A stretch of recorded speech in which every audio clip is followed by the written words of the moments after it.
Bonjour à toutes et à tous et bienvenue dans cette nouvelle vidéo sur notre série Comment tirer le meilleur parti du fonctionnement universitaire de cette division entre cours d'un côté et TD de l'autre, cours magistraux et séances de travaux dirigés. Aujourd'hui, nous allons parler de ce qu'attend un chargé de TD, ce qu'il attend de vous, étudiants et étudiantes, quand vous arrivez dans sa salle de cours. Et je crois que l'essentiel, il faut le dire d'emblée, c'est qu'il faut arriver préparé. On ne peut pas arriver à un TD les mains dans les poches. À quoi sert le TD ?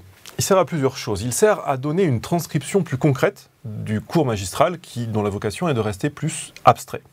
Il sert aussi à aller plus loin, à aller au-delà de ce qui avait été vu en cours, dans le détail et parfois aussi dans l'étendue des matières qui sont abordées.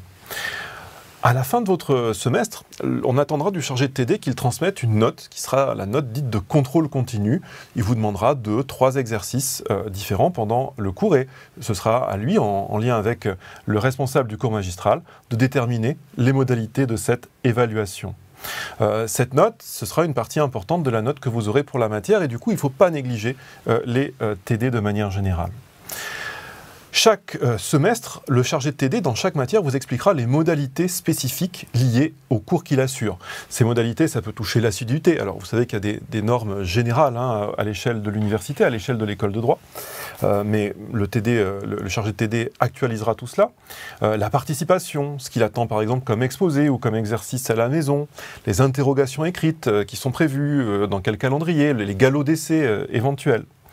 Et cette notation que vous obtiendrez à la fin du semestre, au fil du semestre, eh bien, elle sera harmonisée avec les autres chargés de TD en fin de session, en fin de semestre.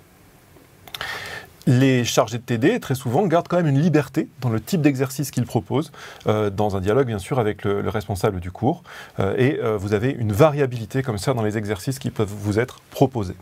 C'est pour cela qu'il est très important, en tant qu'étudiant, en tant qu'étudiante, que vous posiez à vos chargés de TD toutes les questions que vous pourriez avoir, tant sur les modalités du contrôle de connaissances que sur la manière dont ils envisagent ces différents exposés. Par exemple, la manière de faire une fiche d'arrêt, elle est globalement identique, mais il y a des petites nuances auxquelles certains collègues peuvent être très attachés. Et du coup, il est important que vous soyez très clair sur ce qu'attend la personne qui va vous évaluer, la personne qui va vous noter. Parfois, ces nuances, elles peuvent avoir une importance, un impact sur la note. Du coup, n'hésitez pas à poser toutes vos questions. Si jamais vous aurez typiquement 3 devoirs à rendre pendant le semestre, 3 devoirs qui seront réalisés et qui seront notés. J'insiste beaucoup là-dessus, si vous n'en rendez pas un sur les 3, vous vous rendez compte que du point de vue de la moyenne, ça sera très compliqué à rattraper, très très difficile. Il faudra avoir d'excellentes notes dans les 2 autres pour pouvoir rattraper les choses. Donc travaillez avec assiduité et assurez-vous de bien pouvoir rendre les devoirs qu'on vous demande dans chaque TD. C'est extrêmement important. Si vous arrivez à la fin du semestre, à l'examen, avec déjà de très bonnes notes en TD, vous serez tranquille. Vous serez rassuré. C'est pas gagné pour autant, bien sûr, mais vous serez rassuré et vous aborderez la période des examens avec une forme de sérénité.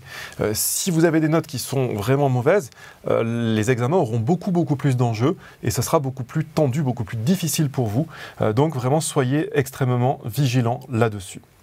De manière générale, chaque séance de TD doit être préparée. Ça signifie que vous devez vous référer à votre fascicule, lire les documents qu'a prévus pour vous votre responsable de TD, faire éventuellement les fiches, les exercices qui sont afférents, qui sont liés, et de manière plus générale, prendre connaissance de l'ensemble des éléments qu'il a voulu porter à votre connaissance. Typiquement, vous aurez par semestre 12 séances de TD, 12 ou 13 d'amphi. Cours et fascicules se répondent. Il est très important que vous n'ayez pas de retard par rapport à ces séances, parce que les retards sont très difficiles à rattraper en milieu de semestre. Donc, la clé. Toutes les séances de TD doivent être préparées.